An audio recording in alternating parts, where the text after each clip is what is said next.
ಇನ್ನು ಮೂಡಾ ಪ್ರಕರಣದಲ್ಲಿ ಮುಖ್ಯಮಂತ್ರಿ ಸಿದ್ದರಾಮಯ್ಯನವರಿಗೆ ಮತ್ತೆ ಇಡಿ ಟೆನ್ಷನ್ ಶುರುವಾಗತ್ತಾ? ಇವತ್ತು ಜನಪ್ರತಿನಿಧಿಗಳ ನ್ಯಾಯಾಲಯದಲ್ಲಿ ಒಂದು ವಿಶೇಷವಾದ ವಿಚಾರಣೆ ಕೂಡ ಆಯಿತು.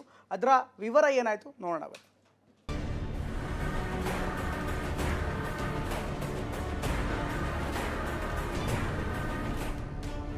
ಮೂಡಾ ಹಗರಣದಲ್ಲಿ ಸಿಎಂ ಸಿದ್ದರಾಮಯ್ಯಗೆ ಟೆನ್ಷನ್ ತಪ್ಪಿಲ್ಲ.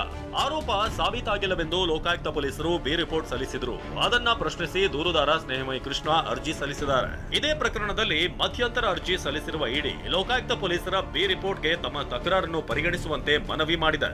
ನಿನ್ನೆಯೂ ಕೋರ್ಟ್ನಲ್ಲಿ ಇಡಿ ತಕರಾರು ಅರ್ಜಿ ವಿಚಾರಣೆ ನಡೆಯಿತು. ಇಂದು ಸುದೀರ್ಘವಾದ ಪ್ರತಿವಾದ ಆಲಿಸಿದ ಜನಪ್ರತಿನಿಧಿಗಳ ವಿಶೇಷ ಕೋರ್ಟ್ ಏಪ್ರಿಲ್ 15ಕ್ಕೆ ಆದೇಶ ಕಾಯ್ದಿರಿಸಿದೆ. ಮೂಡಾ ಹಗರಣದಲ್ಲಿ ಸಿಎಂ ಸಿದ್ದರಾಮಯ್ಯಗೆ ಇಡಿ ಟೆನ್ಷನ್. ಏಪ್ರಿಲ್ 15ಕ್ಕೆ ಆದೇಶ, ಕೋರ್ಟ್ನಂತ ಸಿದ್ದರಾಮಯ್ಯ ಚಿತ್ತ.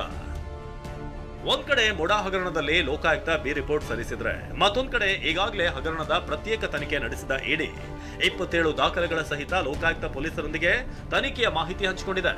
ಇವತ್ತು ಜನಪ್ರತಿನಿಧಿಗಳ ವಿಶೇಷ ಕೋರ್ಟ್ಗೆ ಮುಚ್ಚಿದ ಲಕೋಟೆಯಲ್ಲಿ 27 ದಾಖಲೆಯನ್ನ ಇಡಿ ಸಲ್ಲಿಕೆ ಮಾಡಿದೆ. ಇಡಿ ಪರ ವಕೀಲ ಮಧುಕರ್ ದೇಶಪಾಂಡೆ ವಾದಕ್ಕೆ ಲೋಕಾಯುಕ್ತ ಎಸ್ಪಿಪಿ ವೆಂಕಟೇಶ್ ಅರಬಟ್ಟಿ ಆಕ್ಷೇಪ ವ್ಯಕ್ತಪಡಿಸಿದ್ರು. ಲೋಕಾಯುಕ್ತ ಪೊಲೀಸರ ದಾಖಲೆಗಳಲ್ಲಿ ಇಡಿ ಸಂಗ್ರಹಿಸಿದ ದಾಖಲೆ ಉಲ್ಲೇಖ ಇದೆ. ಆರೋಪ ಪಟ್ಟಿ ಪೇಜ್ 649ರಿಂದ 703ರವರೆಗೆ ತಮ್ಮ ದಾಖಲೆ ಪರಿಗಣಿಸಿದ್ದಾರೆ. ಆದರೂ ಬಿ ರಿಪೋರ್ಟ್ ಸಲ್ಲಿಸಿರುವುದಕ್ಕೆ ಇಡಿ ತಕರಾರಿದೆ ಅಂದ್ರು. ಲೋಕಾಯುಕ್ತ ಎಸ್ಪಿಪಿ ವಾದಕ್ಕೆ ಆಕ್ಷೇಪ ವ್ಯಕ್ತಪಡಿಸಿದ ಇಡಿ ಪರ ವಕೀಲ ಮಧುಕರ್ ದೇಶಪಾಂಡೆ, 2022ರಲ್ಲೂ ಮಾರ್ಟಿನ್ ತೀರ್ಪು, ನಾಗರಾಜ್ ತೀರ್ಪುಗಳಿವೆ. ಇಡಿ ಅಧಿಕಾರ ಸಮರ್ಥಿಸುವಂತ ತೀರ್ಪನ್ನ ಸುಪ್ರೀಂ ಕೋರ್ಟ್ ನೀಡಿದೆ. ಇಡಿ ಸ್ಥಳೀಯ ಪೊಲೀಸರ ತನಿಖೆ ಪರಸ್ಪರ ಪೂರಕವಾಗಿರಬೇಕೆಂದು ತೀರ್ಪಿದೆ. ಈ ಕೇಸ್ಗಳಲ್ಲಿ ನೊಂದ ವ್ಯಕ್ತಿಗಳಿಗೆ ಮುಖವಿರಬೇಕೆಂದಿಲ್ಲ. ಇಡಿ ಕೂಡ ಬಿ ರಿಪೋರ್ಟ್ಗೆ ತಕರಾರು ಅರ್ಜಿ ಸಲ್ಲಿಸಬಹುದಾಗಿದೆ. ಯಾವುದೇ ವ್ಯಕ್ತಿ ಮಾಹಿತಿ ನೀಡಿದ್ರೆ ಅವರನ್ನು ಸಾಕ್ಷಿಯಾಗಿ ಪರಿಗಣಿಸಬೇಕು.